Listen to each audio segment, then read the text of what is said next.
ငယ်ငယ်ကကျောင်းမှာရီးစားစာပေးခံရလို့မျက်နှာစူပုတ်သွားရတဲ့အကြောင်းကိုပြောလာတဲ့ဆိုမြတ်သူစာအနုပညာလောကမှာမျက်နှာထားတင်းတင်းနဲ့ချက်တည်ရှိရှိလှပနေတဲ့မင်းသမီးကတော့ဆိုမြတ်သူစာပါ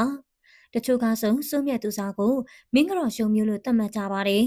အထူးသဖြင့်ဆိုမြတ်သူစာဟာအရှမ်းမြင့်မြင့်ခန္ဓာကိုယ်ချိုးစားကြနာစွာနဲ့လှပနေတာပါဆိုမြတ်သူစာရဲ့မျက်နှာကလည်းအိန္ဒြေဂုံတိတ်ခါကြီးမားစွာနဲ့ချက်တည်ရှိရှိလှနေတာပါဒါကြောင့်လေဆိုမြတ်သူစာဟာအခုချိန်ထိအောင်မြင်တဲ့ထိပ်တန်းမင်းသမီးဖြစ်နေတာပါ။တချို့ကလည်းဆိုမြတ်သူစာမန်မာနကြီးမဲ့ရှုံးလို့ဆိုကြပါတယ်။အခုအခါမှာတော့ဆိုမြတ်သူစာက